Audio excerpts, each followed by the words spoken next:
In a rather surprising move, one of, if not the most athletic player in the entire NBA, just became a free agent, that player being Keon Johnson. A former first-round draft pick back in 2021, not to mention the record holder for the NBA Draft Combine's highest vertical ever recording a 48-inch vertical at the Draft Combine, and yes, a 48-inch vertical, again that being the record, and not to mention coming off his best season of his young career, averaging roughly 11 points per game, 4 rebounds per game, 2 assists per game with the Brooklyn Nets last season. And not only that, but he directly showed it against their team last season too. In both of their matchups, he played very well against the Lakers. Back on March 10th, for example, Keon Johnson putting up 18 points, grabbing 3 rebounds, dishing out 3 assists, knocking down 3 3-point shots on 3 of 4 from beyond the arc, 6 of 10 overall from the field, and taking the win against their team in a 3-point victory. Then for their other matchup back on January 17th, Keon Johnson dropping 13 points, grabbing 2 steals against them, shooting 5 of 11 overall from the field in a 1-point loss against the Lakers. So both times he played against them, he did play well on both ends of the court, and that may have actually caught the Lakers' attention too.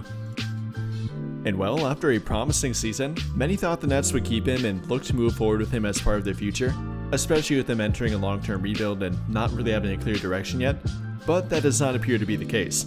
Now entering the open market, becoming a free agent, and therefore eligible to sign with any team that he wants to, though the problem for him, and really the kind of bad thing for him, is that there are very few roster spots left, not to mention that he unfortunately is not two-way contract eligible. I mean, I guarantee he's kicking himself for playing 5 games back in the 2023-24 NBA season. If not for that, he would be two-way contract eligible. If you're not familiar with two-way contract rules, you cannot get a two-way contract if you played 4 or more seasons in the NBA, and unfortunately for him, that was his 4th NBA season. Though in spite of that, I think there's simply too much potential here not to at least consider him. I mean, you could opt to sign him to a training camp deal, which I think he might eventually have to take. Again, with many roster spots being filled up, with many two-way contracts being filled up, and again he's unfortunately not two-way contract eligible, I wouldn't be shocked if he has to take a training camp deal. And although the Lakers currently have a full training camp roster, you can simply waive an Exhibit 10 player and sign somebody in their place. In fact, many Exhibit 10 contracts are only signed to fill out their G League team, which I think a majority of their current Exhibit 10 guys are signed for that very reason. Guys like RJ Davis, Augustus Marciulionis, Arthur Kluma, maybe even Eric Dixon. Although yes, they do have one two-way spot open, and they're likely competing for it, many of them will end up going to their G League team after being waived from that Exhibit 10 contract, which does give them a little bit of guaranteed money if they stay with their G League team. But again, I definitely would think about waiving one of them in the place of Keon Johnson. I mean, if we're comparing one of those two or really any of their Exhibit 10 contracts to Keon Johnson, there's really no comparison. Whether you're talking about Keon being a former first-round draft pick, coming off a very productive NBA season, whereas many of those players have never played in the NBA or have not showed much of anything at the NBA level, Keon Johnson actually has. Again, coming off a fairly productive season with the Brooklyn Nets, averaging over 10 points per game, again only his age 22 season, and then factoring in that he showed plenty of good moments, especially on defense and simply making the little effort plays, I think he showed plenty of upside in that regard. Yes, there definitely is some improvement to be made for his game, only shooting 39% from the field and 31.4% from the 3-point line. Obviously that could be better and probably would get better over time with him. I mean, pointing to what he did in the G League, they were a lot better for him in regard to 3-point shooting and overall efficiency numbers, shooting roughly 37% at the G League level, taking 5 3-point shots per game, averaging 18 points per game in the G League level, not to mention is a very good rebounder, showing that both at the G League and NBA level, grabbing 6.1 rebounds per game at the G League level, then coming up to grab roughly 4 of them per game last season at the NBA level, that being in 24 minutes per game, translating to nearly 6 of them per 36 minutes. So I think there's definitely some upside here with Keon Johnson, whether you're talking about the crafty scoring ability, finishing ability around the rim, again with the athletic ability playing above the rim, translating that to defense and possibly becoming a very good point of attack defender. I mean, maybe think a guy like Chris Dunn, for example, obviously not at that level yet, but maybe down the road he could become that. After all, it took Chris Dunn over half a decade to become that at the NBA, even fell out of the NBA and had to come back. So maybe think that with Keon Johnson, a similar if not better athlete than Chris Dunn, a guy that's only 22 years old again, and could definitely be crafted into that kind of player, and potentially even more than that too. So kind of think that player here with Keon Johnson definitely has that kind of upside, and not to mention is a much better athlete than Chris Dunn, which is really saying a lot about him. I think he has that kind of mold of a player and definitely could become that if given the right fit and if given the right kind of coaching and guys that actually help him get to that level. I wouldn't put it past him, and I think there's a ton of upside here with Keon Johnson. Going back to his defense and what he showed last season, you know, the numbers playing for a bad team can kind of be a little bit skewed at times. His numbers didn't look that great, but if you actually watch him and go through the film a bit, he definitely did stand out in some plays.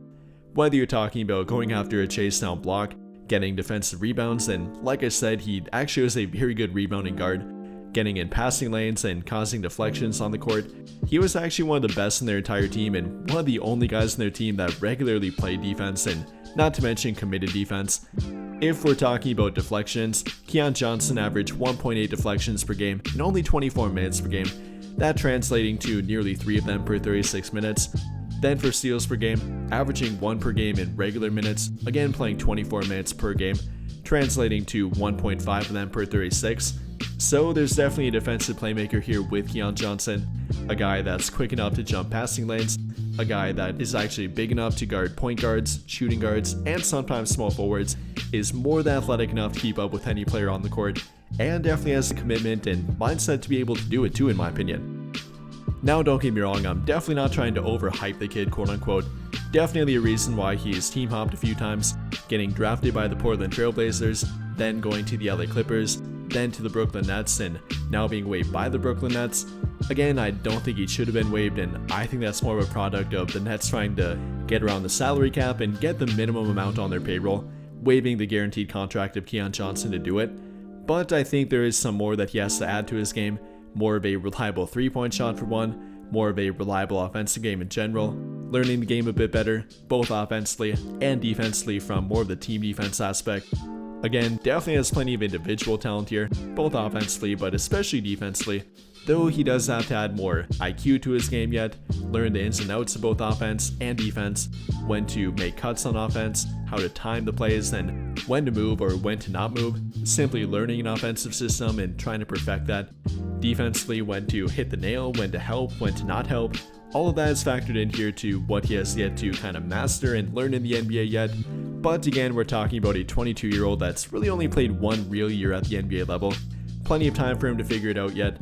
You know, unfortunately, again, not eligible for a two-way contract. You know, despite being a year younger than a guy like Dalton Knecht, he's not two-way contract eligible, despite Knecht entering only his second NBA season. Kind of weird to think about, but that's kind of the odd point and really opposition that Keon Johnson currently is in. That will probably resort him to signing a training camp deal. And for a team like the Lakers, I think that might be a great opportunity. Again, with them currently having guys signed like RJ Davis, Augustus Marciulionis, Arthur Kluma, and Eric Dixon. Yes, I like all of them, and I think they might have a chance to get that final two-way contract, but I think if you bring in a guy and have the opportunity to sign Keon Johnson to an Exhibit 10 contract, you gotta do it, in my opinion. I mean, they have both talked about and showed that they want to get younger and more athletic on their team, shown by them drafting a youth hero, shown by them signing Jake LaRavia, two good athletes, and especially for a youth hero. And you're not going to find a much better athlete than Keon Johnson, especially not one with an actual NBA background, and being a former first-round draft pick with plenty of untapped potential. If you can sign him to a training camp deal, potentially have him play for your G League team for a bit, then later on sign him to a non-guaranteed roster spot, then I think you can't take that opportunity and at least consider it at the bare minimum. I mean, if they could sign him to an Exhibit 10, evaluate him and let him play throughout their training camp, not to mention bring some great competition, then let him play for their G League team for a few months, evaluate him throughout that timeline again, then potentially sign him after that point for no guaranteed price at all, I think that would be an absolute bargain. Again, a 22-year-old former first-round draft pick, athletic freak that definitely would add some more athletic ability to their team and their backcourt, potentially bring a great competition partner for a guy like Bronny, and even Dalton Knecht for that fact. I think that's something that could be a good idea for their team, especially if he would take that Exhibit 10 contract. I think that would be a no-brainer for their team. Between the great competition, the upside, even what he's shown at the NBA level, particularly on defense, I think it would be a great move for them, especially potentially in the long term. But those are only my thoughts. I'd love to hear your thoughts about it. Were you familiar with Keon Johnson before this video? Would you like to sign him to an Exhibit 10 contract? Do you think he has untapped potential yet and should be signed to their team? Let me know your thoughts and how you would navigate that situation in the comments down below. But I think that'll pretty much do it for this one. And if you enjoyed the video, then I would greatly appreciate it if you dropped a like, subscribe to the channel if you have not already, and hit that notification bell to never miss out when I upload a video. But as always, thank you for watching and have a great day or night.